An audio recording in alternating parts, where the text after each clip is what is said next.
Welcome to another episode of the Interstice podcast. Thank you for tuning in, whether that's on the YouTube channel or on Spotify or wherever else you could find it. Big thanks to the patrons who make this possible. You can support me there for as little as $1 a month, and that's how this kind of content gets made.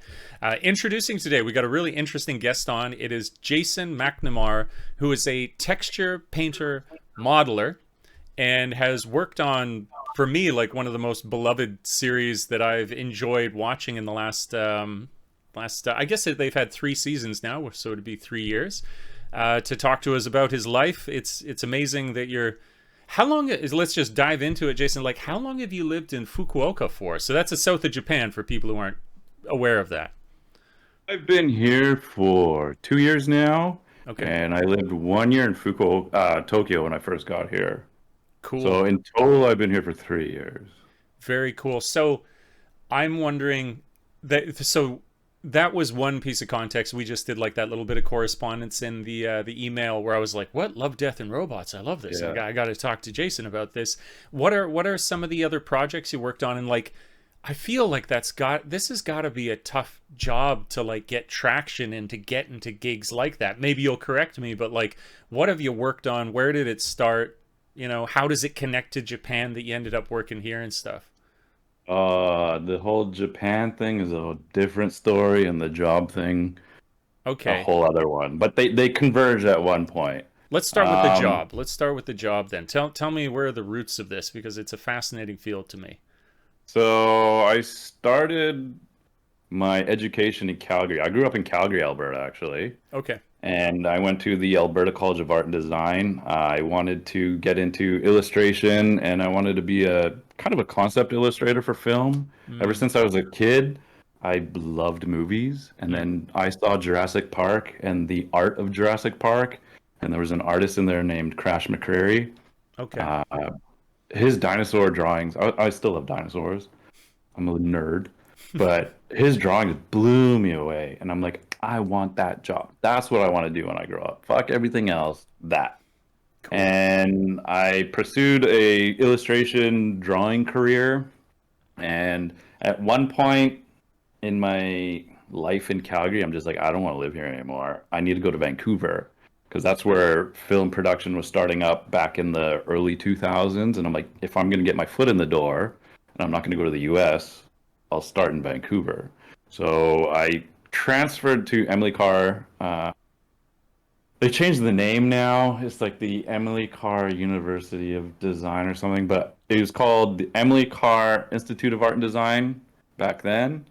And I transferred to there and I went into the fine arts program, which kind of sucked because I went from visual communication design, Mm, where all the instructors were working illustrators. Some of them did National Geographic, some of them worked on Canada Post. Like they were legit artists that right. would come in on their days off and teach.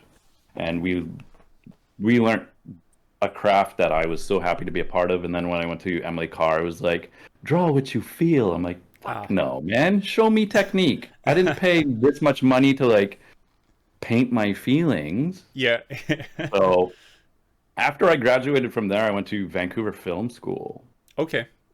But between that, I met some people that worked in the games industry just by chance. Cool. And I was like, well, there's not a lot of film studios in Vancouver at the time that would allow me to be like an illustrator, concept designer, whatever.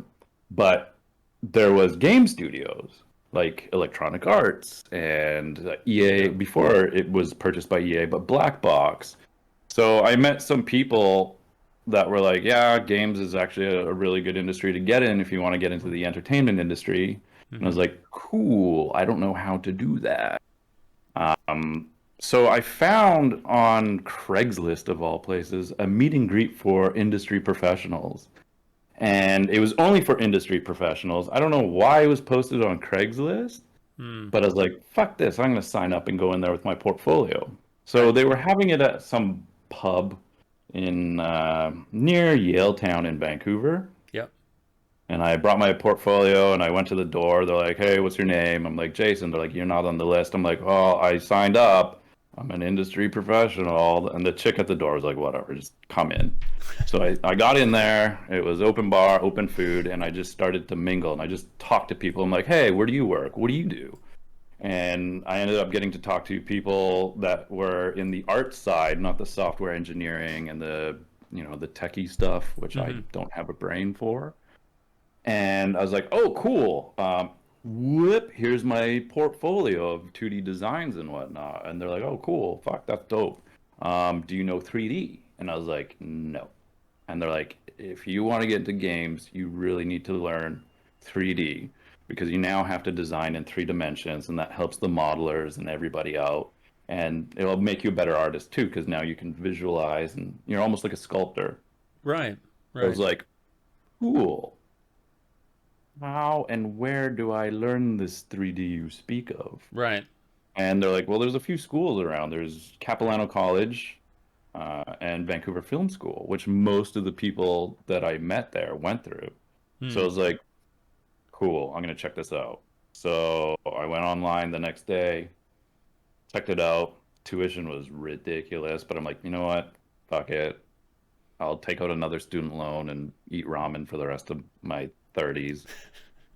And yeah, I enrolled and I went into the 3D animation program, learned 3D modeling, texturing, animation. I'm not good at, but I really loved modeling and texture painting because I grew up building plastic models and drawing and shit. So it came more comfortably and naturally to me.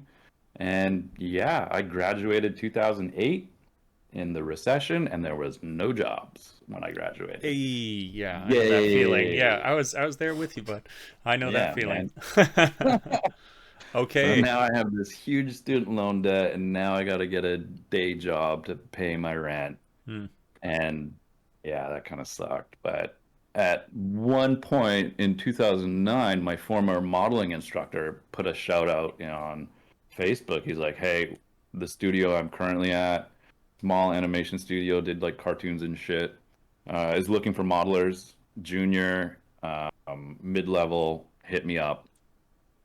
I hit him up and I was like, "Hey man, I'm looking for work. It's been a year since I graduated." And during school, as he was my teacher, him and I got along really well. We'd go out for drinks and stuff after, shoot the shit. He was about the same age at the time, Okay. and yeah, he's like, "Cool, come down for an interview on this day, such and such."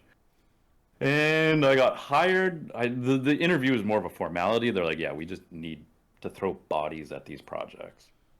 And yeah, I got hired, and that was October 15th, 2009 was my first day in the animation 3D industry.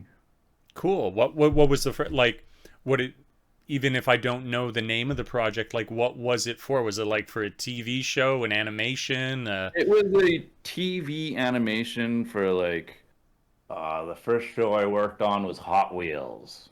Okay. There was Okay. a kids animation called Hot Wheels, the toy Yeah, cars. yeah, yeah, for sure. Yeah. For sure.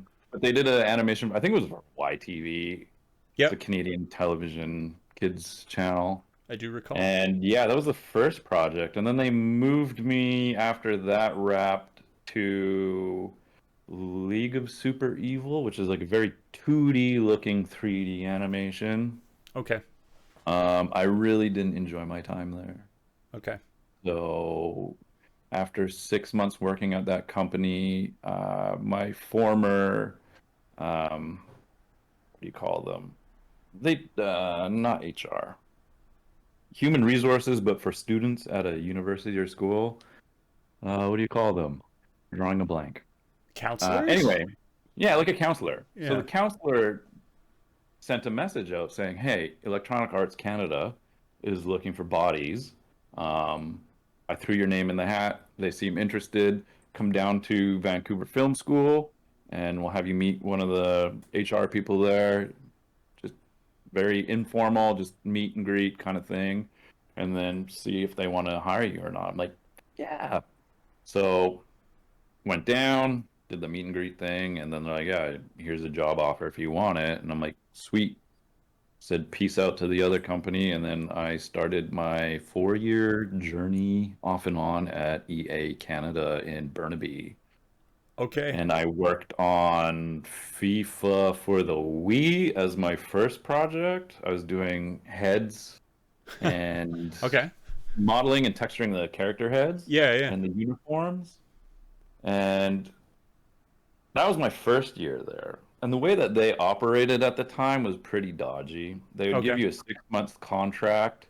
I'm on the shit list anyway for EA, so I don't give a fuck. Um, they would hire you on a 6 month contract at the time, so they didn't have to pay you medical and all the other benefits. Because by law, after six Yeah. months, they were entitled to. So they're like, here's 6 months, and then they toss you out the door after 6 months, and they're like, come back in another 6 months. So I kept going back to EA for 4 years on 6 month contracts Gotcha. until my final year there, and then it was like a full year. I got my benefits and all that, but they didn't want to keep people in house. So Hmm. I was always in a constant rotation. I did FIFA 10, 11, 12, and NHL 10 as a texture painter. Interesting. Cool. Yeah.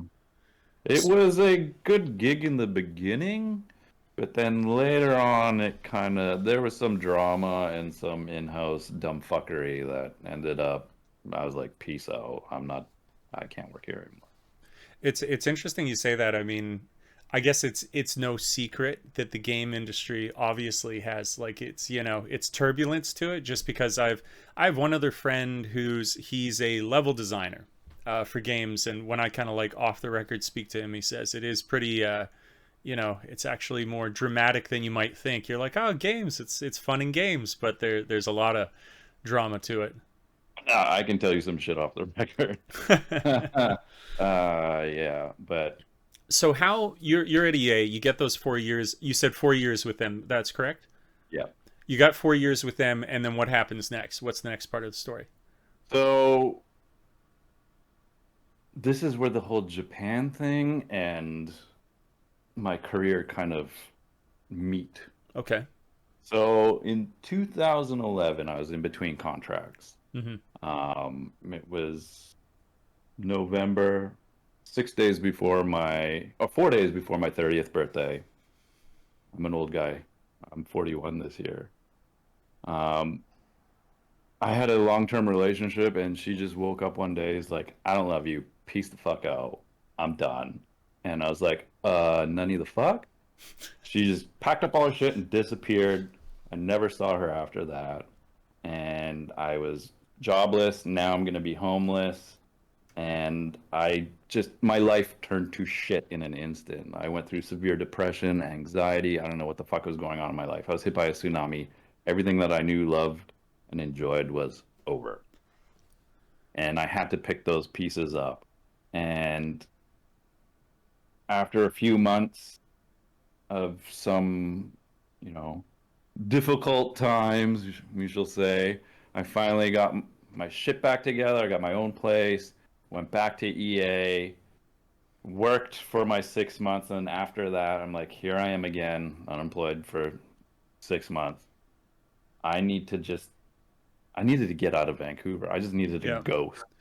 I'm And I was curious. like, I'm curious. Did you say you were in like where were you living in Vancouver? Because I've been away so long. When I hear people say that they live there and stuff, I'm like, oh, what part?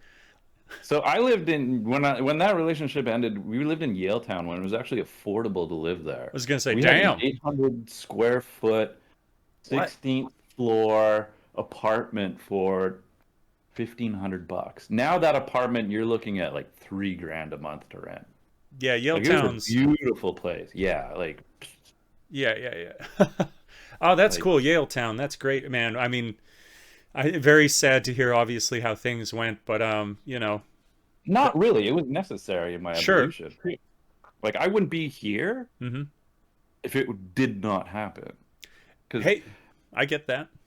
I mean, what you talked about in your podcast earlier, like, you have to go through some suffering to develop and all that. That was my initial introduction to my life suffering and evolving from that. And Sure. from that, I came to Jocko Willnick. Yeah, yeah, sure. Yeah.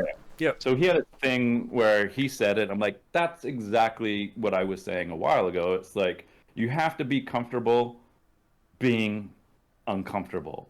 And after that, that's been pretty much how I've been living. I'm always uncomfortable, but I find when I find my little comfort zones from time to time, Mm-hmm. I become lazy. I don't do anything. Sure. I'm not happy. I don't grow as a person. And I'm just like, what the fuck am I doing? Mm-hmm. But when I'm uncomfortable, I'm kind of forced to be motivated and do things and accomplish things. Like Mm. right now, I'm kind of uncomfortable with my current employment.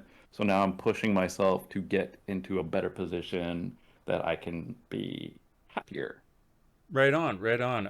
Didn't mean to derail you. I mean, I would love No, to dude, continue I'm that. the king of tangents, by the way. So you're gonna have to like pull me in because I'll find one detail and that detail will then take me off to somewhere else and you're gonna have to reel me back in. Hey, it's the name of the game. No, it's cool. I mean, going one of my own, it's kind of interesting actually to hear, even when you talk about your timing for things. Like I've been fairly open about it that like my coming to Japan, it wasn't directly as a result, but it was after like a significant long-term relationship that had Yeah. fallen apart, and at that point I was like, I got to reassess to do. So we have like some very interesting parallels in that way. So you're at EA again for that 6 months. You find Yeah. yourself unemployed, but you're like, what are we doing? How are we shaking things up? What's the new direction? Yeah. So I was like, I don't want to do this shit anymore, man. Like I'm sick of like working, having money, and then being broke ass. Mm, So when I was okay, so this is where I'm gonna be like getting lost on some tangents. So after that 6 months, in my head, I was like, I just needed to get out of Vancouver. Like it wasn't a good place for me. I wasn't happy mm, there after that, and I still am not really happy about that place. I'm going sure. back in like 2 weeks because I haven't been home in 3 years because Yeah, of Corona. I hear you. And I'm having stress and anxiety. I'm like, oh fuck, I gotta go back. I don't want to go back. I actually like it here. It's so convenient and safe. I don't have junkies shitting in my fucking lobby with needles in their arms when I go back. Like, dude, another tangent. Um, There's some ugly sides to. I mean, that's just a discussion in itself. Vancouver is yeah, such a polarized city in terms of like wealth disparity, for sure. yes. Yeah. So I was just tired. I'm like, I need to get out of the city. I need to clear my head. I need to do something for me. Mm, And I was like, I need to travel. I need to get out of town. I need to get the fuck out of Dodge and get lost, basically. I got to get lost to find myself because right I on. felt kind of floating in my own depression and in a cloud of uncertainty. Mm, And I was like, fuck it. I didn't tell anybody. I literally was like, I've never been to Japan. Fuck it. Let's just go check it out. Like, why not? I've always wanted to go there. I okay. wasn't a Japanophile where it's like, oh, anime, big tit chicks, and fucking all that jazz. Yeah. I was just like, I love Japanese food. I grew up with Godzilla and Transformers is American, but it spun off of the Japanese toy line. Right. I'm a huge collectibles guy. I waste too much money on that shit. I plastic models, Tamiya. Tamiya's headquarters are in Japan, Cool. Hasegawa. Anyway, I was like, fuck it, I'm going to Japan, man. I didn't tell my parents. I didn't tell anybody. I booked a ticket on August 1st of 2012. I flew out to Tokyo. I was either going to go to Osaka or Tokyo. And my reasoning for Osaka was soap lands because I just want to get my fuck on. And honestly, like I Yeah. was Hey, like, man. cool. I Be need I real. need to do something freaky deaky. Yep. I need to just do something for me. I still haven't been to a soap plant. I don't need to, but I was just, I just needed to get out and do something. Mm, So I flew into Tokyo. I found a hostel that doesn't exist anymore in Akihabara. okay. Arrived, it was a capsule hotel. It was cool as shit, and it was hot as fuck too. That was my first introduction to Japanese summer. Dude, my balls were sweating like nothing ever before. I could use them as like life rafts. And Or the water. whole like capsule hotels that don't have aircon, like No, that's another level. I was sweaty in those sheets, man. You had to like wring them out when woke up in the morning. It was bad. BO and barbecue. That's what it smelled like. Um, yeah, so I ended up in Akihabara. I'm like, cool, I'm near Electric Town. I got all the cool model shops, the toy shops, all the otaku shit that I could drown myself in. Yeah. And yeah, first night there, I just started to wander around. And I think is it Oban in August? That's Not there Ob is, yeah, I believe it's August. That's like a very significant August holiday. Yes, I think you're Yeah. right. So near my hostel was this park. And I hear music, and I'm like, where the fuck is this music coming from? So I was just like, cool, I'm just gonna go. I'm here, like I'm on my own. I'm just gonna go wander, and get lost. That was my mission coming here, and here we go. First fucking deployment. I'm going out. I'm gonna go find where this music is. And they had a huge like Oban thing in a park. I was the only gaijin there at the time. And this is when they still had beer vending machines on the streets too. So on the way there, I got myself a nice tall boy, got to the park, and then I saw they had beer tents, and I was like, "Oh shit, here we go." Um, so I just was sipping my beer, being all timid and shy, and some Japanese gentleman came over and was like, "Hello." I was like, "Oh, konnichiwa." He's like, "Konbanwa." I'm like, "Oh, sorry, konbanwa." And he's like, "Where are you from?" I'm like, "I'm from Canada." He's like, "Cool, welcome." And then he had two beers in his hand, and he just gave me one, so now I'm double fisting. And I was like, "Oh, arigato." My Japanese was shit at the time, it still is. I don't study. Um, yeah, it's only been 3 years, so gaijin card, I'm okay. You're good. You got time. You're I not got time. not nearly as flawed as myself. I have no excuse. I know all the bad words, so I'm off to a start. So now I'm here with my beers, watching, how they have the family, the grandpa, the grandma, the kid, they dress up and they dance around that big stage with the lights and shit on it. Yep. I'm standing there watching this and I'm blown away. I'm like, this is amazing. This is beautiful. Like, this is so cool. I've never encountered this before. Mm. And then the Japanese guy comes back and he has one of those collapsible fans, but a really nice one. And he's like, dozo. And he just jams it in my pocket. And he's like, hoppo. So you use. I'm like, oh, arigato. And then he comes back 10 minutes later with another beer because he saw my stuff finish. I'm like, wow, what a like beautiful welcome. If this was Yeah. Canada, people would be like, get the fuck out of here, man. I ain't giving you a beer. Go buy your own beer. So I'm just enjoying the moment. I'm now like, I found a happy place. Yep. I escaped. And I ended up meeting these Japanese guys that invited me to come sit with them. And they were like air conditioner unit repairmen. I remember one guy's name was Nobu, and he was the biggest stoner. He's like, hey, man, I probably shouldn't say that on camera. He was a very unique individual that knew Vancouver and our agriculture, I will say. He was very fond of the agriculture we have in British Columbia, those tomato plants that don't yield any tomatoes. Mm. Um, and he's like, "Oh, Vancouver, I have friend, Japanese national snowboarder. Oh wow. He, yeah, he lived in Vancouver. He called him up right there, and he's like, "Hey, man, you know Nobu?" I'm like, "Yeah, dude, I just met the guy." He's like, "Cool, man. I lived in Vancouver. I snowboarded for the Japanese national team back in I can't remember when, but he's like, yeah, I lived on Robson and blah blah blah." I was like, "Oh, that's crazy. Small world, man." He's like, "Yeah, man. Enjoy your night. Peace." That's I was like, such a "Cool." that's a cool random experience. Yeah. Yeah, and it was super random. But that was my first foray into Japan was just random beautiful experiences where I met like very friendly people. It was so clean and so safe, and I was like, I like it here. Hmm. This place is great. I need to come back.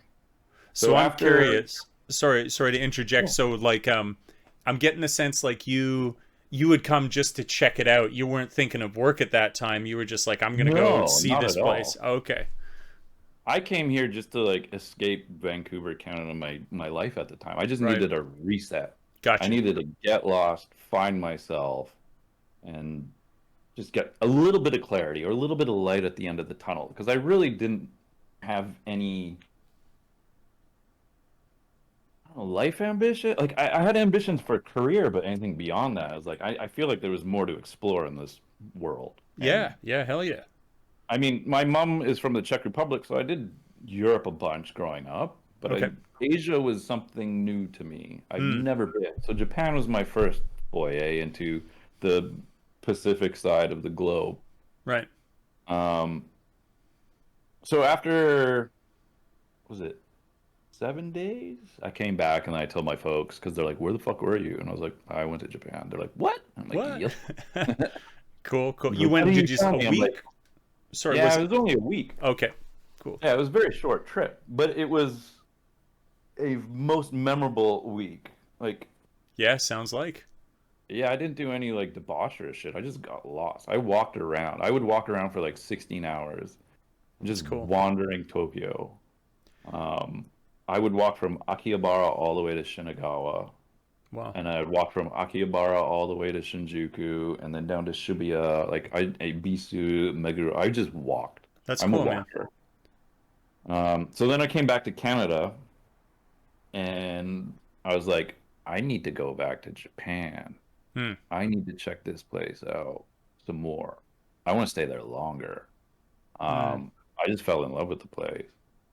Um, so then I came back in August. I was still unemployed. I had an agent at the time, so I would do like background work on television shows. Okay. So in between contracts, agent would be like, "Hey, there's a gig. Do you want to go work on?" I was on Stargate. I was on Human Target. Stargate SG-1? No, Universe. Okay, okay.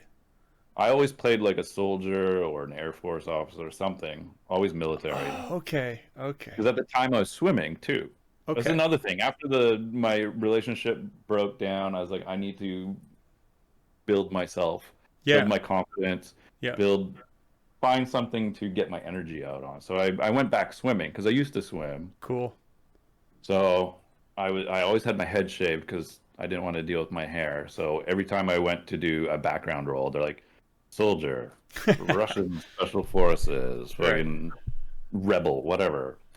So I would do that in the meantime. And this is another weird tangent that brought me back to Japan and it has a key role. Hmm. So I got hired to do background on Falling Skies, the Steven Spielberg alien invasion show. Okay. Rings a bell. When you say Yeah, background, it's like a character thing? Like you're like a I member am of the like, cast? no, I'm not a member of the cast. This is background. So I'm just like, you know, when you watch movies and there's people walking around and shit in the background? Yeah, sure. That's it. That's That's what it. it was. Okay, okay, I got you. There were certain scenes where, you know, there was a scene that we had to do where an alien came around a corner. There was no alien there. And they gave us airsoft rifles. So I was part of like a guard group and we'd run up around the corner and, you know, cameras down low. We point our weapons in the camera so it's the point of view of the alien. Stuff like that. Okay. So I'm not an actor. Uh, so I got hired to do that for 3 days, and it was in North Van near oh, what's that bridge? Iron Workers Bridge. Yeah, I think I know the one, if not the name. I think I know where you're It's near talking. Yeah. Quitlam. It's on like the other side, and I lived downtown at the time. Okay. So I told my agent at the time, like, dude, I don't have a car anymore because the ex that was her car, and at the Hmm. time I used it, but I don't have a car anymore. So don't send me to buttfuck nowhere. And they're like, no, no, no, you'll be fine. So they sent me to buttfuck nowhere, and I'm like, dude, like, how am I getting home? Because most of this stuff stops shooting at like 5 a.m. and there's no taxi and there's Right. no bus. And Yeah. they're like, I'll just make friends on set. Someone will drive you home. I'm like, I'm very shy at the time. I'm very quiet. Yep. I'm not going to be like, hey, my name is Jason. Nice to meet you. Yep. So I'm like, I'm fucked. Oh, well, I'll figure it out. Or I just wait on set until the buses start running nearby and I can walk over to a bus stop and wait. Okay. Because you're sitting there drinking coffee all night to stay awake. Sure. So the first day I got there, I started at 1:30 in the afternoon, and we didn't wrap till 5 a.m. That was a long day. Yeah. Yeah, that's killer. So at one point in the evening, it was coffee break, and there was this car on set. So the set was like this blown out city. It looked like, you know, Dresden in World War II after the Americans bombed the shit out of it. Uh, I'm sitting on this blown out car having my coffee, and this big, tall, Thor looking dude comes over. And he's like, hey, man, can I sit with you? And I'm like, be my guest.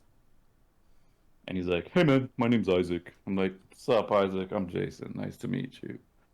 And from that moment on, me and that guy hit it off. We were joking all night. We were joking to keep ourselves awake, and there'd be parts where they're trying to shoot, and me and him are like trying to make each other laugh on camera. And the director of photography is like, "You two idiots, fucking separate. Like, you stand there, because you're laughing, and we can pick it up on mic.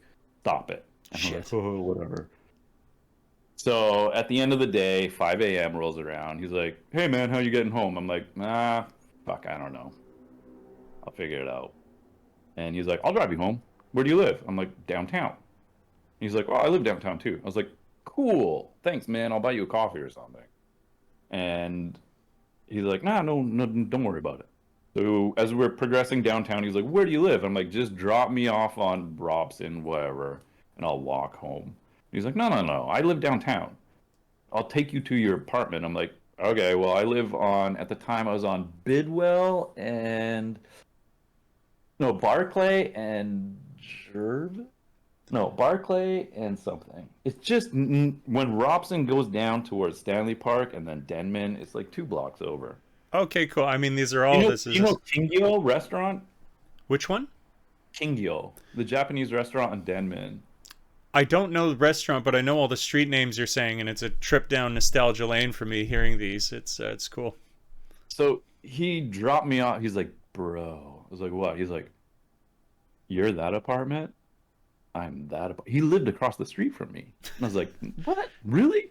He's like, "Yeah, man." I was like, "Well, you're a cool dude. If you want to hang out anytime, let me know. You're literally across the street." Cool. So he's like, "Cool, sure." So the next day I messaged him like, "Thanks, man. Thanks for the ride home. If you want to hang out, I'm not doing anything today. You and I are both unemployed." And he's like, "Yeah, let's go get coffee." And then I found out that that was his first day back from Japan. He was living in Japan for 2.5 years, working at Universal Studios Osaka as a performer. So I was like, "Oh Interesting. shit, I just came back from Japan in August. What are the fucking odds?" Hmm. The stars aligned. Yeah. Yeah. Um, and we ended up being like really best friends and just like brother from another mother. We still are. He's now in Shanghai, China, working for some Cirque du Soleil thing. But he was back. Tangents. I'm gonna go on Cool. No, tangents. no, that's. I mean, that's fascinating to me. Cirque du Soleil is awesome. Um, so after I met him, he came back from Japan, and now I'm in the mind, and I did too, and now I'm in the mindset, how the fuck do I come back to Japan? Hmm. So I was like, I'll do the English teaching thing. So I tried to sign up for JET, but I'm not a smart man, and I can't write that well. So I didn't get JET. And I was just like, how the fuck am I going to get back there? Because at the time, I didn't even think of video games. I could Hmm. work in that industry there. It was just English teaching. I had friends that did it. I'm not a performer like my newfound friend. I was like, how do I get there? I don't know. I'll figure it out. I'll figure it out. But I was like, I need to get there at some point. I just want to try it. My Yep. friend lived there. He was telling me cool stories. And I was like, man, I want those experiences. And I saw his pictures and I'm like, dude, so cool. But yeah, and then that was August. January came about, and EA contacted me, and I went back to EA. And that was the last year I worked for that company. It was the last time I ever will work for that company. It was, I can tell you shit off record, but anyway, uh, I was donezo. Hmm. But during that year, one of my coworkers, still a good friend of mine, used to live in Taiwan, and we were talking about quitting this job. And before there was all these J vloggers and travel vlogs, Hmm. do you remember watching the show Destinations? Totally rings a bell. 2 Canadian guys backpacked across the world for a year. Cool. Or departures, not Okay. destination, departures.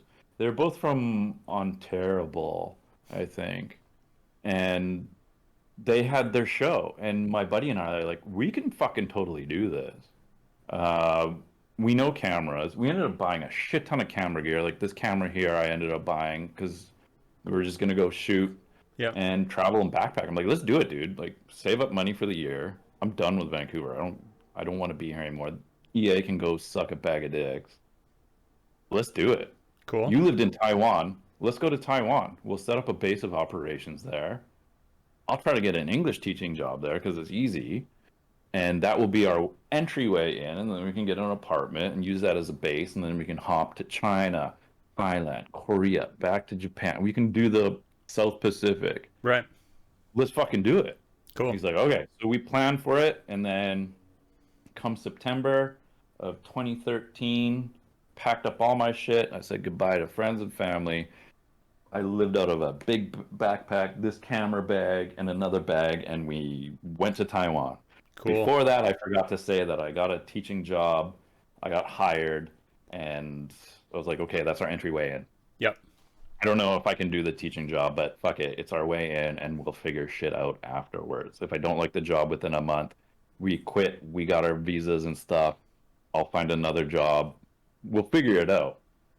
Right. So we get to Taiwan a month in. Well, actually, 2 weeks in, I'm like, "Fuck this English teaching job, man!" Like the people were dicking me around. It didn't. It sounded super dodgy. Red flags were going off. I'm like, "Ugh, I don't know if I want to do that." And my friend was getting ill, and I was like, "This is not going to happen, is it?" And he's like, "I don't know, man. I'm not feeling so good. I'm going to go back to Canada." I'm like, "Fuck, man! Oh, I Jesus. I just moved everything here. What am I gonna do? I'm fucked. I'm like totally fucked." And yeah, he ended up going back to Canada. But I had a friend from university he's Taiwanese. He was in Taiwan. I'm like, oh shit, Yue's here. I'm gonna hit up my buddy Yue. And I hit him up, trying to figure out what to do, if he could help me out. Nothing he could really do. So I was like, fuck it, I'll just hop around Taiwan for a bit and try to figure out what my next move is. Yeah. Like, I don't want to go back to Vancouver. I don't want to go back to Canada. I came all this way. I'm going to try to make something out of it. So I was hosteling around quite a bit, and I met this Japanese guy. He was sleeping in the bunk next to me. His name was Junior Yamamoto-san. I still meet him every now and then when I go to Tokyo. Cool. Young guy, loved video games. We introduced each other. I told him about myself. He was like, "Oh, so do I." And he and I just ended up becoming good friends too. And he's like, "Oh, my friend from America's coming. We can all hang out." And at some point, my buddy Hugo, at the time wasn't my buddy, he showed up. He's an actual English teacher, and he's currently still in Taiwan, but he teaches at the American school there, and certified like legit teacher. But he was in China teaching at the time, and he was visiting Junior in Taiwan. So I met these guys. We became good friends. And before they left, and I was still trying to figure out what I was doing, because they were in Taiwan just for a vacation, backpacking, meet up, have fun. And I was like, "Oh, you guys are going. I don't know. I'm by myself now in Taiwan. I got nobody other than Yue, and he's got his own life." And before Junior left, he was like, "If you ever come to Japan, let me know. You can Okay. hang out with me and crash at my place." And I was like, "Huh, okay." So they left, and I was sitting around the hostel. And I was like, "What the fuck am I gonna do?"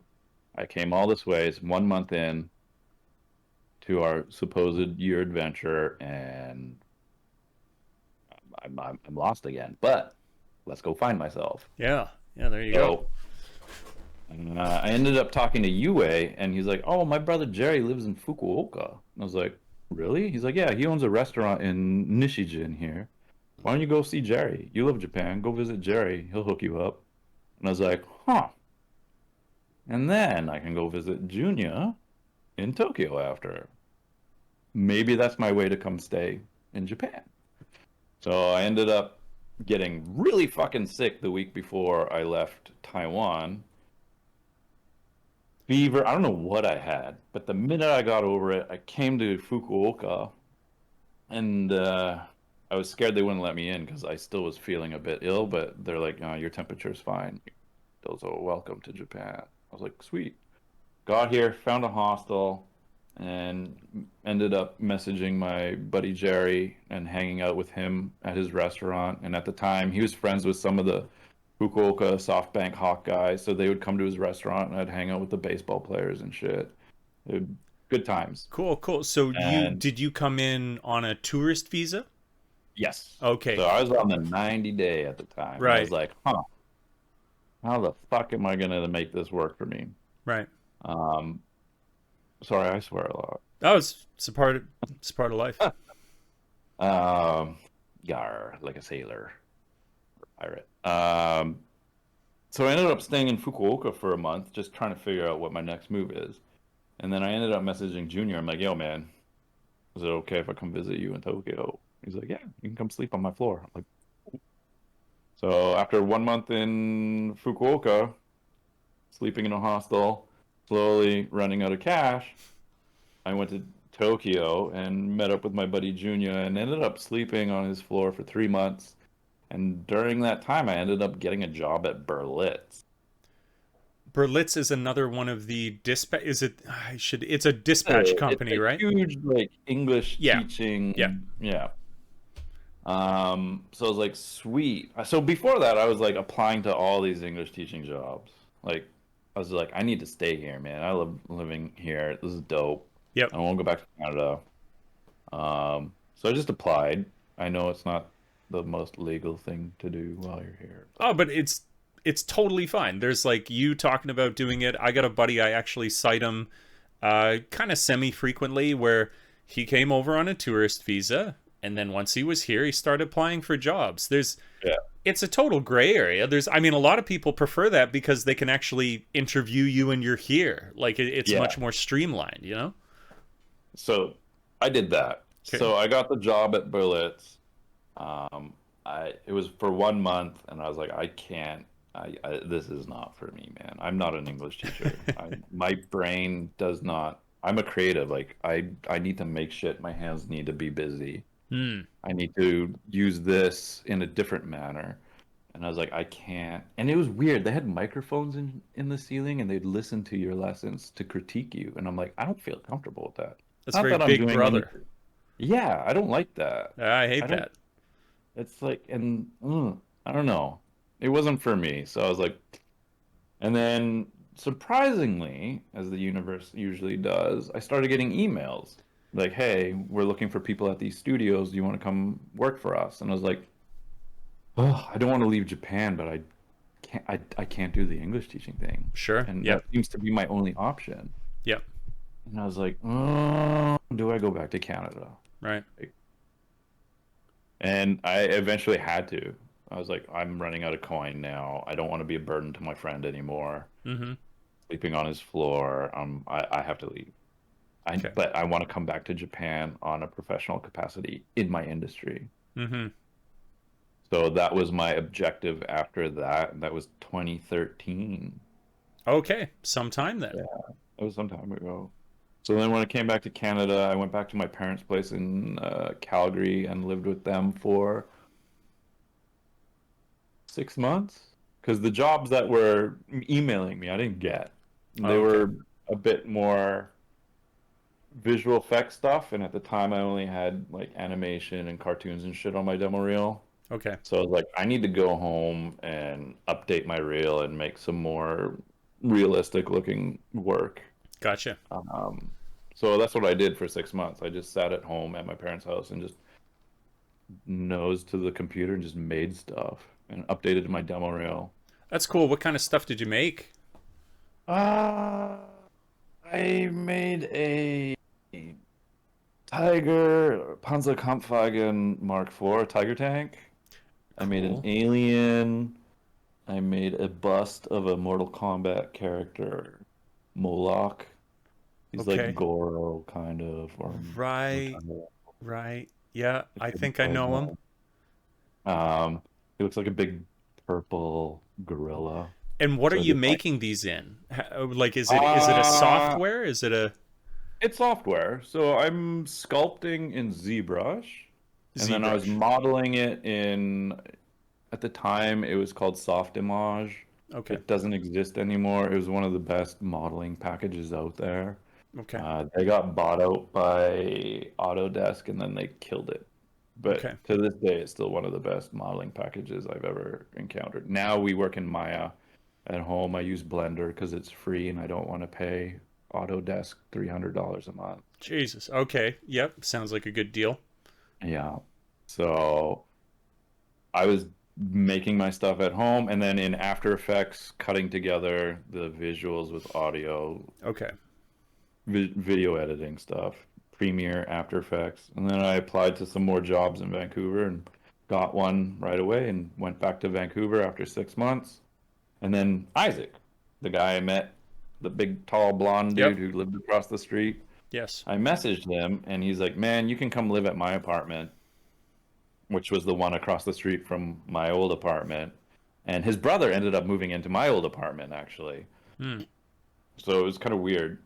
He's like, yeah, man, come sleep at my place. I'm gonna go stay at my girlfriend's at the time, and my apartment is yours. You don't have to worry about anything. I was like, thanks, man. He's like, just get back on your feet, make some coin, and then we'll go from there. I was like, cool, thanks. I appreciate it, brother. Love you.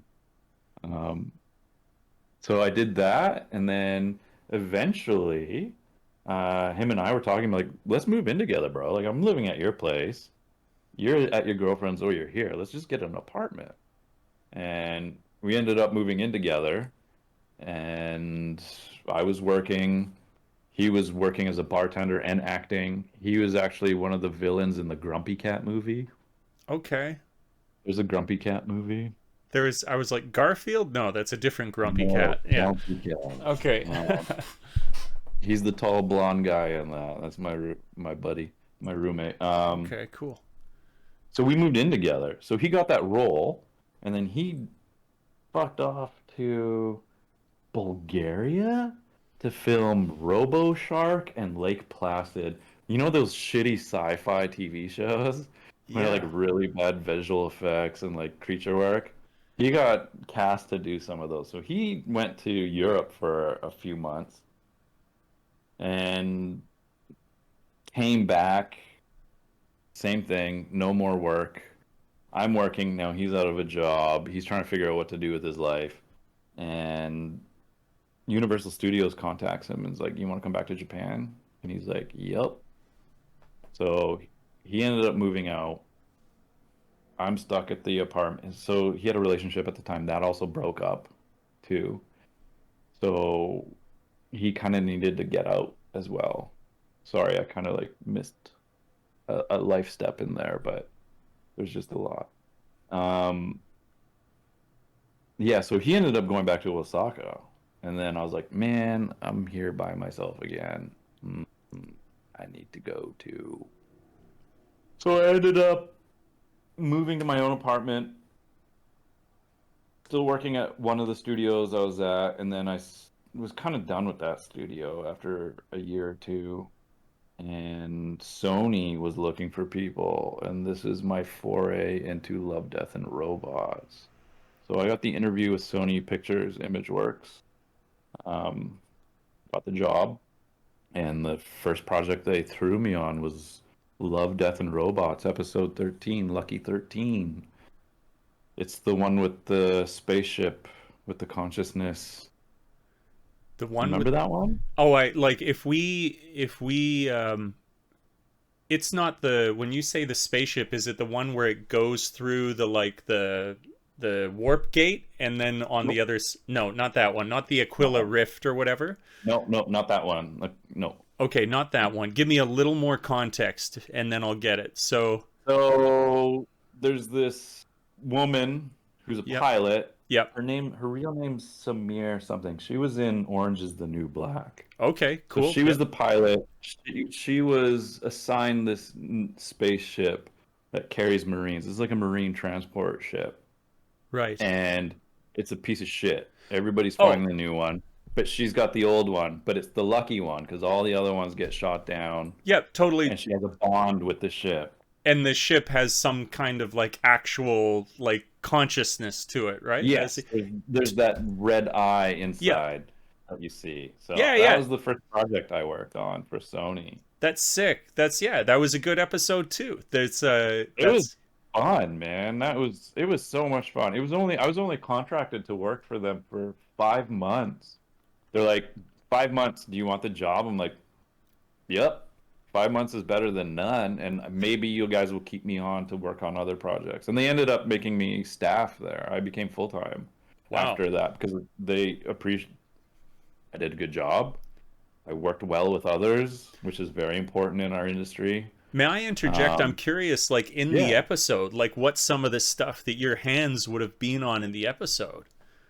So the interior of Lucky 13, Yes. so the crew compartment, I Mm-hmm. painted all that. The eye I painted. That's sick. The interior of the giant spaceship, the aircraft carrier Yep. hangar-like thing, I painted all that with the exception of some bombs, some bomb racks, some other shit. But characters, I only touched some radio equipment, weapons, some knives in their boots and stuff. But generally didn't really touch the characters that much. I did mostly environment stuff. The forward operating base with all the shipping containers that they're Mm-hmm. having the shootout at. I painted all those containers, the concrete barriers, the lights, like tons of shit. So I'm curious then, I mean, that's it. This is incredible variety of assets that they've assigned to you. Um, Yeah. but when you say like we just listed them, we could probably say there was like the interior of the ship, the Yep. red eye. Yeah. We've got the aircraft carrier and so on. What Yeah. is it that is taking 5 months? Because that's a long time. If like somebody might be, how does it take 5 months? Is it just that what is the laborious process there? So first of all, there's multiple departments. Hmm. I have to wait for the modeling department to build the inside of the ship or the aircraft carrier I see. hangar. That has to get approved. And once that model is approved, then it comes to my department, the texture painting department, and then we have to paint it.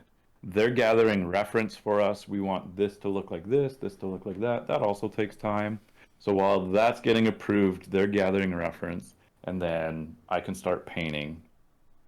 The painting process we do in kind of steps. We do like a first pass, just kind of coverage, Mm-hmm. just block in stuff to kind of get a feel. Cool. You're not really doing detail, you're just slapping shit on to see what it looks like. But at the same time, the lighting department is setting up the lights to light the model. So then once you are done doing your first pass of textures, you pass it to look development, which is another department. They will dial those textures so they read in a certain fashion. So, metal looks like metal and plastic looks like plastic. Like I they see. will manipulate the parameters in the shader to give it a material property. So when they render it, it looks like what it's supposed to look like. I see. So that department's doing that, lighting's doing that. And if there's effects, effects is taking the modeling and doing their thing. Like everybody's kind of working in not a harmony, but in kind of an assembly line almost. Okay, I see. I see. It really And it's makes you appreciate. orchestral. Everybody's working together to pump out this thing. Hmm. Oh, it really makes you appreciate. This is one of the things. I mean, I always have, no matter like what I watch or how good or bad something is now, just like having any sense of the work that goes into these things gives me almost like a base level of appreciation for them. Where I'm like, you may not like the story or something, but you have to understand that this is the effort and the result of thousands of hours of Yeah. combined effort of a team of hundreds. Like I don't expect you to know off the top of your head. I'm sure we could just, like spitball the crew that was required to create that single episode. It would be very significant. I mean, you can look at the credits, Yeah. all the Sony ImageWorks people in there. Yep. That's how much my team or the team I was a part of, Texture to Paint, there was only 6 of us. Okay. Okay. Modeling, I think, was about the same. Hmm. Animation is where there's a shit ton of people. Look dev, I think there was Brian and what's his face? There was two in look dev. There's simulation. Yeah, watch the credits. That's how many Yep. people. And It's it's a not lot. surprisingly, it wasn't that much compared to Okay. like when I worked on Spider-Man, it was just like Well, you worked on which when you okay, this is fascinating. There you go. Cool things popping out. Which Spider-Man did you work on? Far From Home with Mysterio, Jake Gyllenhaal. Sick. Okay. Yeah. So Cool. we worked on the third act. So when they're Okay. in London. All right. So in our industry, when a movie's being made, they usually farm stuff out or they bid stuff. So every studio's bidding on shots. So with Spider-Man, Sony bid on this. This is how much it's going to cost. This is what we're going to do. And then the studio will be like, okay, you guys got this. Frame Store in Montreal did second act, I believe.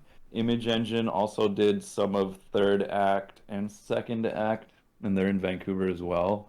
So studios will bid on projects.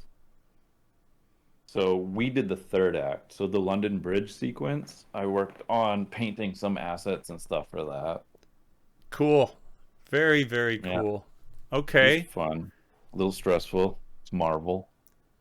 Right. Is there any sort of well, when you say that, like, is it that the stakes are high?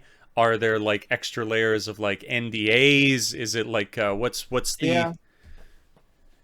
I mean, there's NDAs. Marvel was very like you one studio my friends worked at, Scanline. You couldn't even have your cell phone on your desk. Marvel was like, that's a security concern. Get it off. Okay. They would close the blinds on the windows so the building next door couldn't look in and see if you were working on anything. So Mm, with Sony, they were kind of similar. Like, you don't talk about it. You don't. It's a movie. It's not military intelligence, but yeah, sure. you're like, whatever. Sure. I'll just pay me. Um, it's a job. Right, right. So yeah. So they were very particular on things. Like Okay. they would nitpick stuff that you're like, it's gonna be blurry in the render. Like it's moving. You're not gonna see it. But they're like, Mm. no, no, no. You gotta move that like 2 millimeters over. And you're like, cool. Overtime, right? Hey, I get it. I get it. Yeah. It's the loop of feedback, just to continue to iterate. Yeah. So you're working with what did you call that branch of Sony? Sony, what was it? Sony Pictures ImageWorks. Sony Pictures ImageWorks. You've Yeah. gotten that. You get the Love, Death, and Robots. That's the first thing that they give you. First thing. Very first thing. What Yeah. follows? What goes on Angry after that? Birds. Oh, what? Say the Angry Birds movie? Yeah. No, no, no. Sorry. Huh? Hotel Transylvania. Okay, Yeah, I know Hotel that. I know that one Transylvania. as well. Three, Okay. I think. Yeah, HT3, HT3. And then I went into Angry Birds 2. Okay. And then I went into Jumanji: The Next Level. Oh, oh shit. Okay. I That was my last project at Sony. I did the dune buggies. So I painted the dune buggies in the desert sequence. That's cool, man. I have like it's sort of a fond memory for me. I haven't seen that one, but that was kind of a surprise for me. I was like, "Oh, this looks like cheap schlock, the first Jumanji or the reboot, basically." Yeah, But yeah, yeah. it was genuinely funny. It was like a big surprise that I enjoyed it so much in the last school that I taught at when it was like the end of their school term. They were all done and you could do like the movie days. I actually put that Jumanji on and the kids absolutely loved it. It like went over incredibly well. Okay, sweet. So I don't want to disrupt the flow though, because this is like a No, fascinating trajectory that you've had here. So you go through Transylvania Hotel, you go through Angry Birds, you go through the final one there, Jumanji, and then what happens to you next? I mean, it seems you're starting to do this. Like things are, doing cool stuff for you at that point. yeah, man, things were good. Like it was a great job. I still miss it. Like after coming to Japan, you realize how spoiled we are in our workforce in the West Hmm. and how we're treated and all our perks and benefits. Hmm. At least my experience here so far. Um, I was now ready to try my foray into living in Japan. Okay. My roommate was still here in Osaka, and I was like, "Cool, you're living here. It's my turn to come join you." And then on the weekends, I can Shinkansen in, we can hang out and Yep. go explore Japan and Asia and stuff together. We ended up going to Thailand at one point. Um, but yeah, I was like, I love my job. Mm-hmm. I love my career. Everything was going well. I was making boatloads of money. Everything was great. Cool. I was happy Hmm.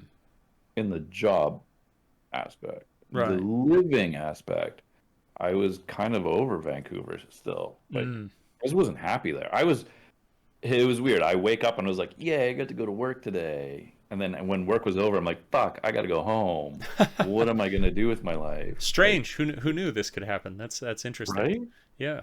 Um, no, it's just Vancouver's a boring ass city, man. Like, Hmm. everything shuts down at 10. And if you want to go for drinks, you're going to Granville Street and you're going to get stabbed or in a fight or something stupid.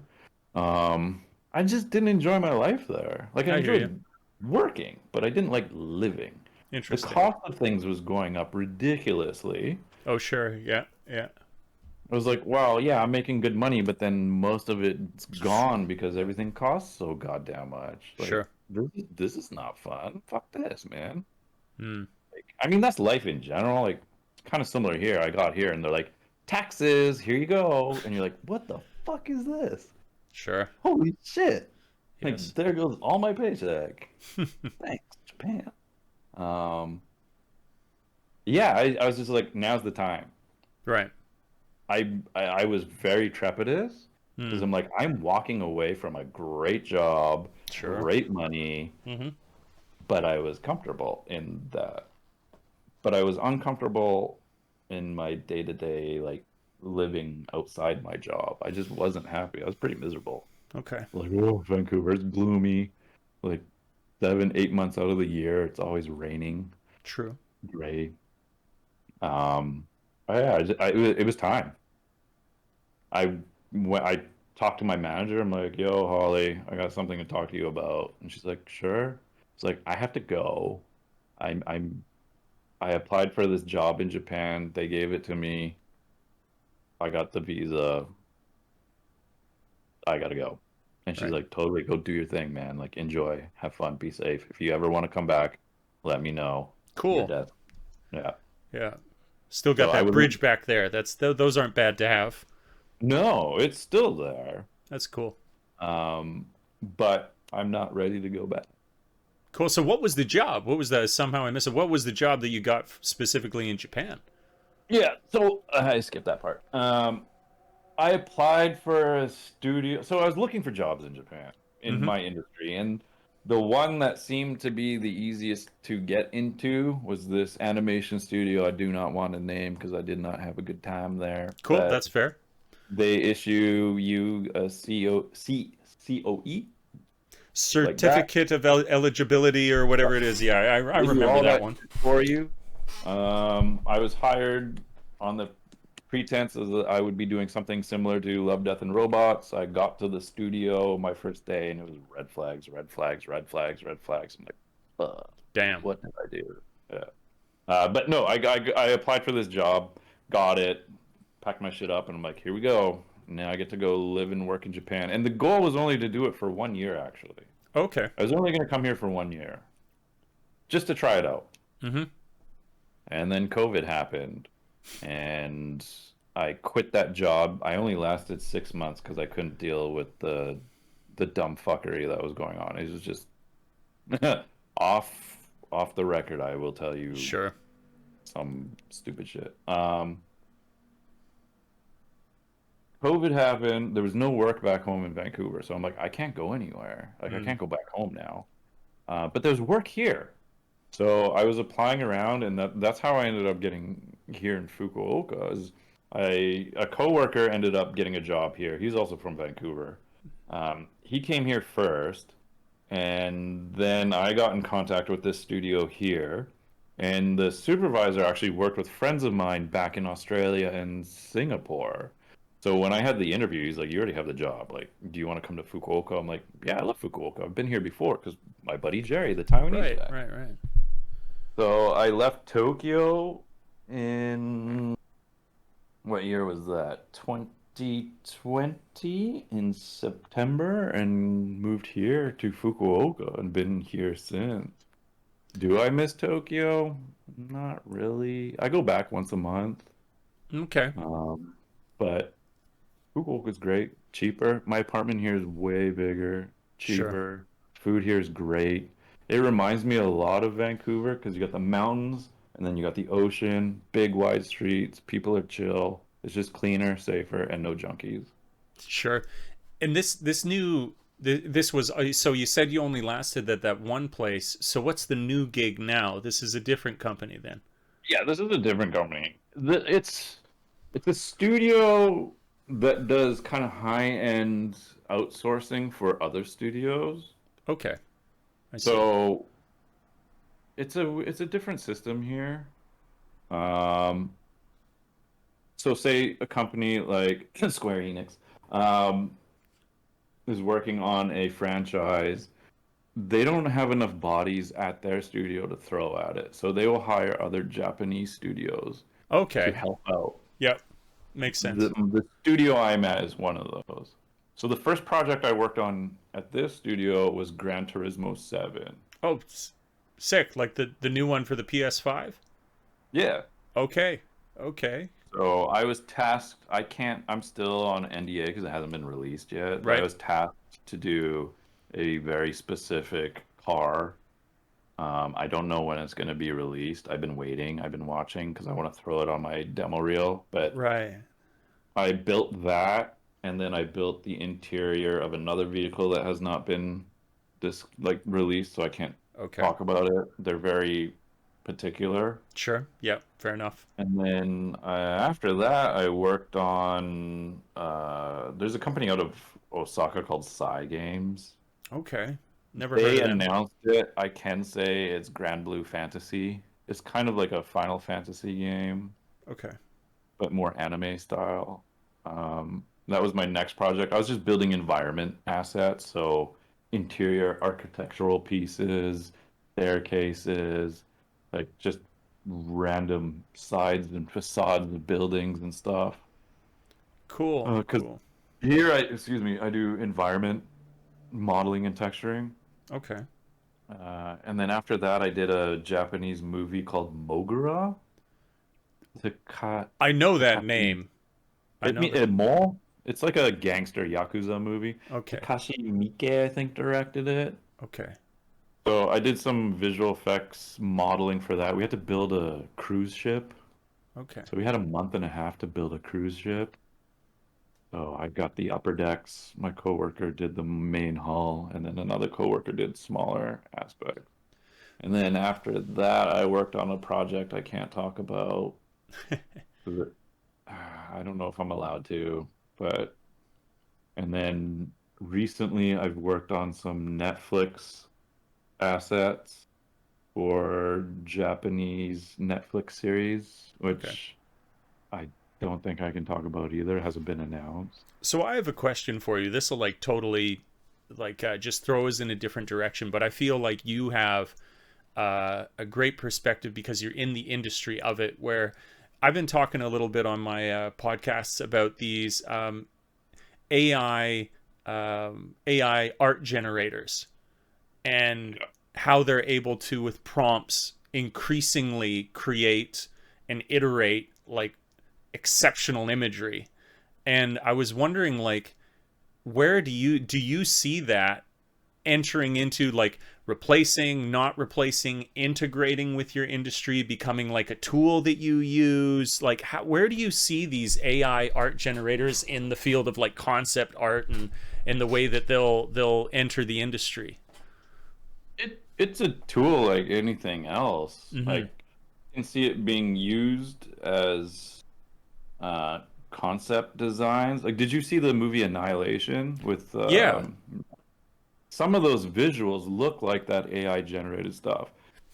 very true. So Very, very true. I would maybe assume that that's kind of a way to generate concept art in the future for some things. Okay. Um, what the hell is it called?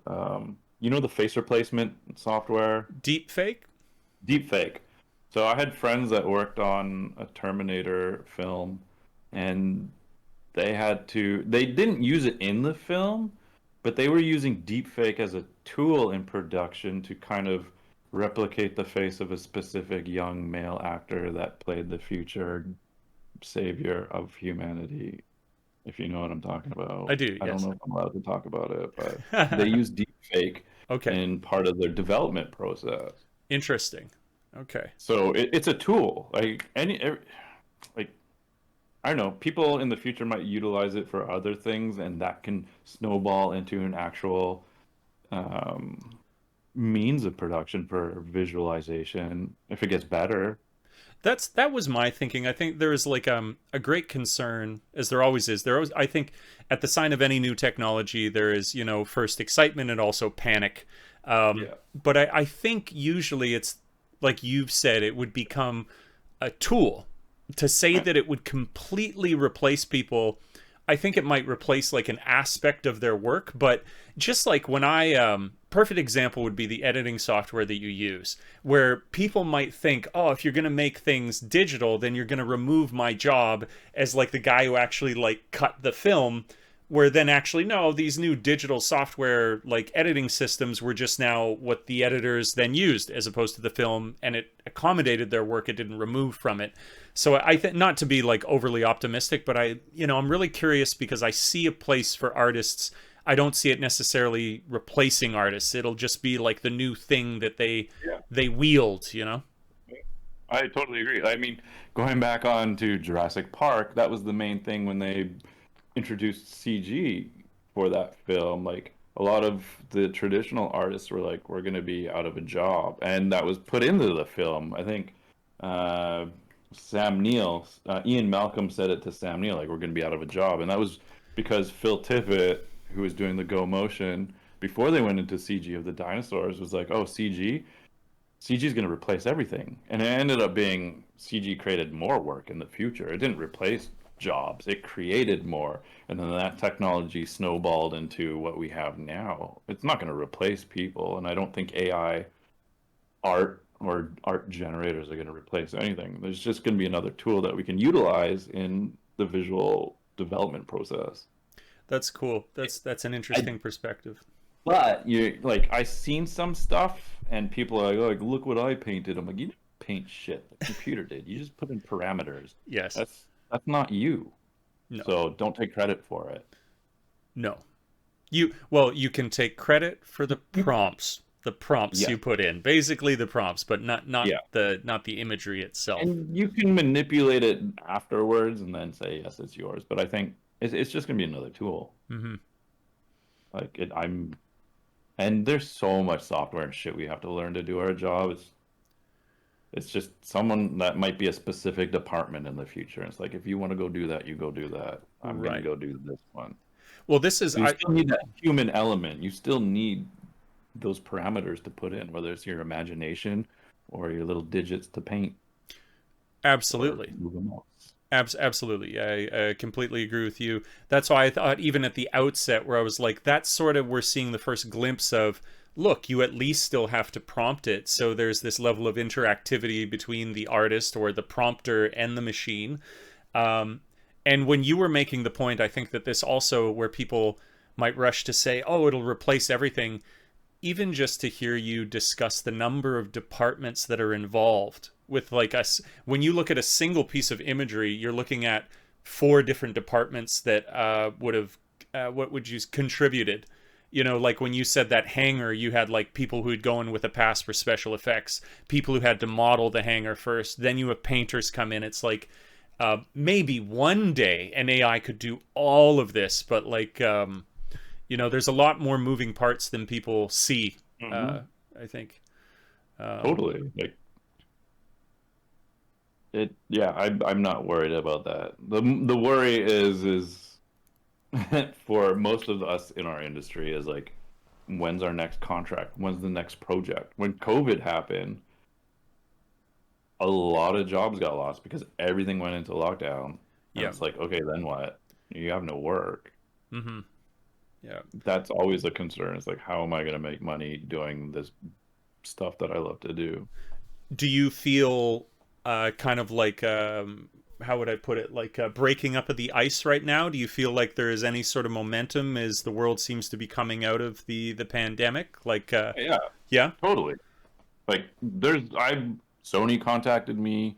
a few months ago, a studio ILM in Sydney contacted a bunch of studios reached out. They're like, "Hey, you interested in coming to work?" And it's like, "Yeah, I'm still on contract here. I'll get back to you when I'm, you know, done my contract here in Japan." But things are picking up, Okay. and I'm also seeing, and I hopefully somehow can jump on it, but doing remote work for foreign studios. Yeah. Because the money is better than working for Japanese. Anybody watching, working for a Japanese studio. Sometimes You, silence speaks more than words. Yeah. there are, I know some people that are working for studios that are getting, decent money, but it's not what you used to make in the West, unless you find a niche which you can capitalize on. But if you're just a normal, artist like myself, Yep. yeah, no bueno. No bueno. I No hear you. bueno. I hear you. But I mean that's great to hear. It's good. I've got in every single industry like people. There's just to see the the boot heel come off the throat a little bit for people to hear that there is more activity, there is more economic stuff that's going on is great, because people have really, like you said, in every industry, everybody has suffered. Like living in Kyoto, obviously, people are happy that there are less people here, but it's like Yeah. it's the tourist city. So if you ran a hotel, if you had guest stays, if you had anything that relied on like international travel, like you were going to be in the red real bad. Um, and then to hear you, right? Like, I mean, all of these things locked down. Studios aren't working, sets can't be on for like movies and stuff. Is restaurants, people are more ordering in. There's nobody going out. It created different opportunities, but yeah, everybody's been hurting so bad. It's good to see the ice thaw. The light out of, at the end of that tunnel is now we're seeing that you can work remotely in our industry. Hmm. Like the Sea Beast that's on Netflix. Sony produced that, and that was, I think, 90% done from work from home. That I had is friends that interesting. worked on that, and they're like, "Yeah, we worked on home for that production." Okay. So it's like, well, you don't really need to be at the studio then. So then the potential in the future Hmm. is that you can work for studios or companies remotely overseas, Yeah. and you could, you know, live wherever you want. You don't have to be in a city that you don't want to be in. And the reason those studios there too are tax havens. Like a lot of the studios in Vancouver are there for the tax benefits. Right. Right. Yeah, man. That like you definitely touch on this sometimes. I feel like I speak to the topic too frequently, but that world evolution, which is so clear that we will reach, where if you can work remotely, you should have at least the option.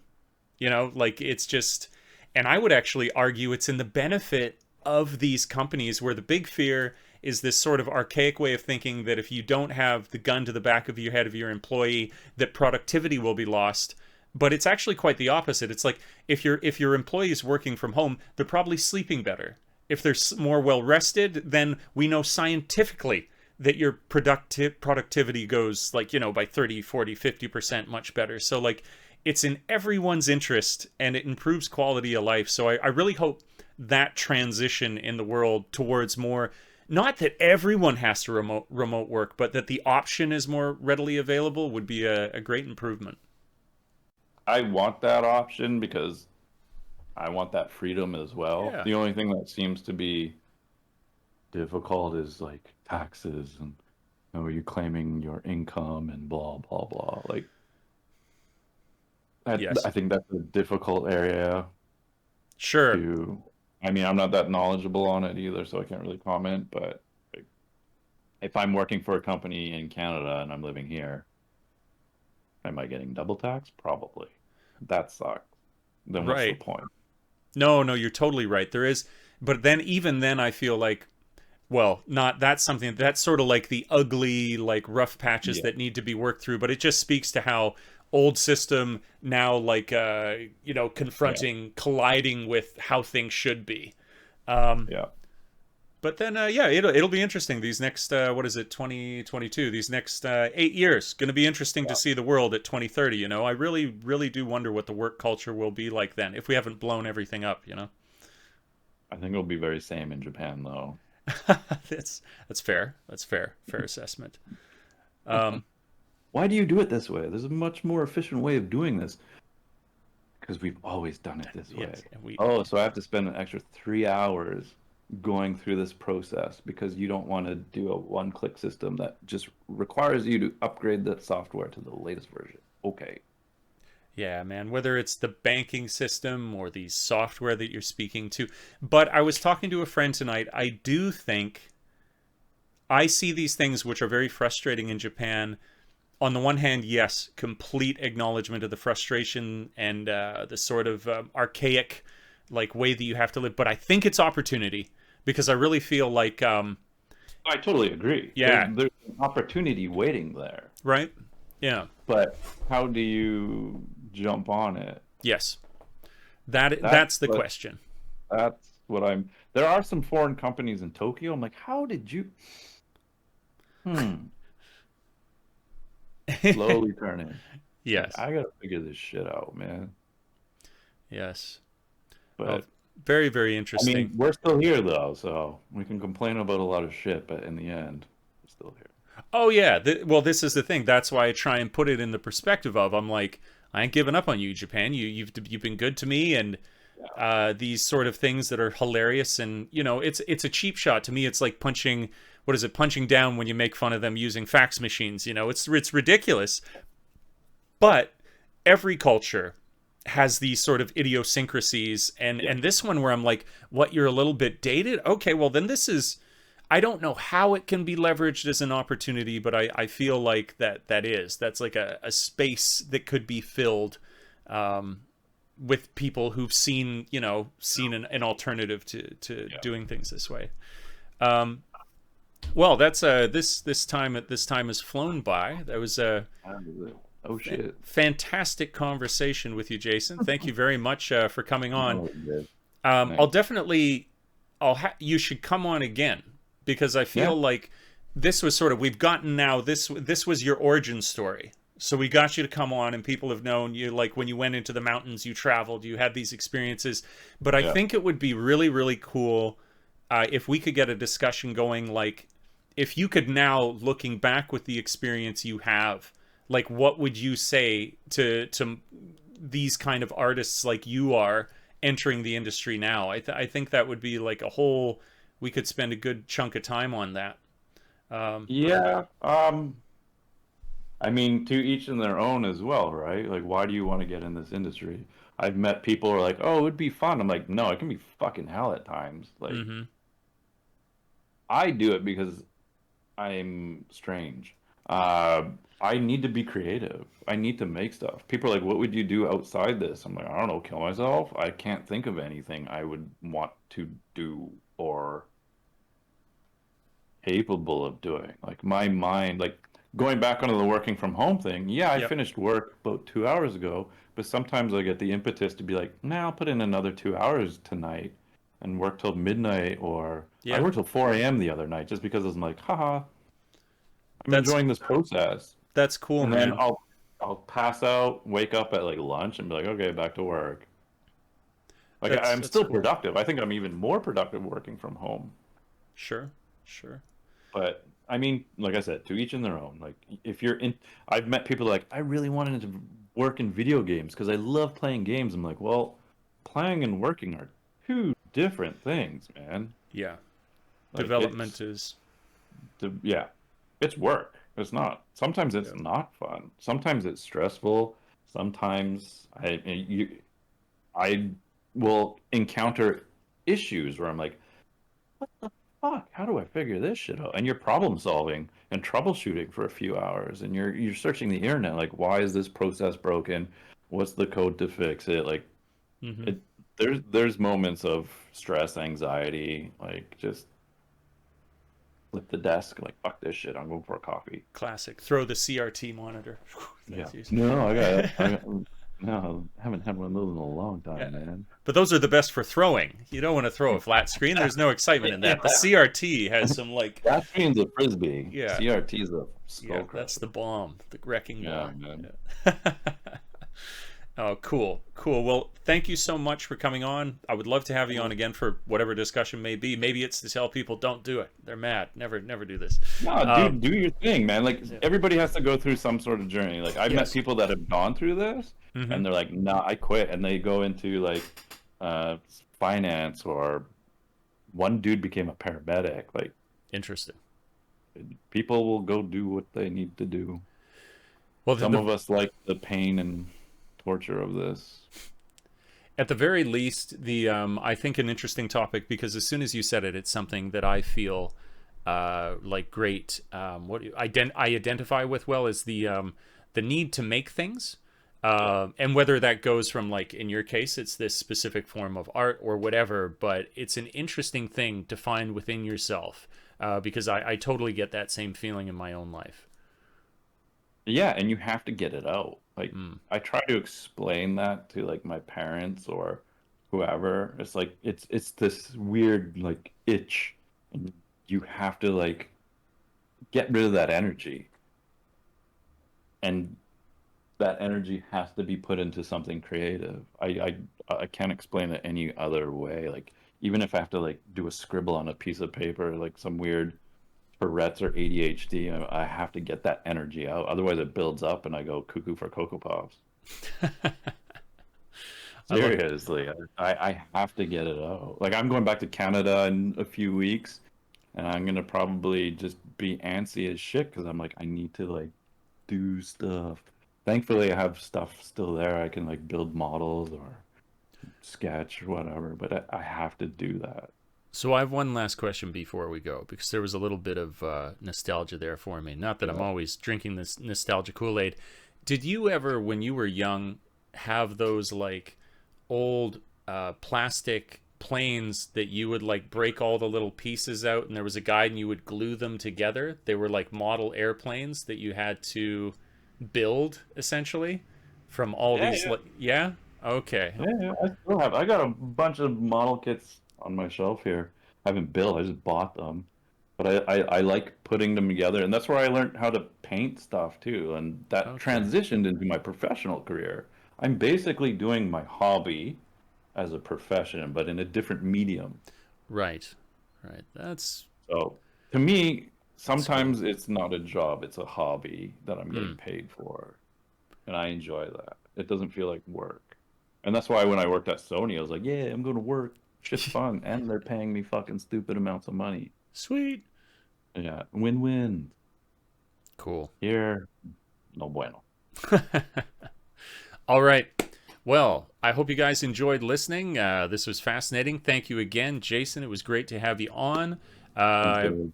would have had all my contact information down below. Jason had come on the podcast because he contacted me, and now we had this great conversation. I hope you will too if you've got an interesting story like he does. Please do consider supporting me on Patreon if you don't already, as I said at the start. In any event, thank you all for listening. Catch you in the next episode. That's all for now. Peace.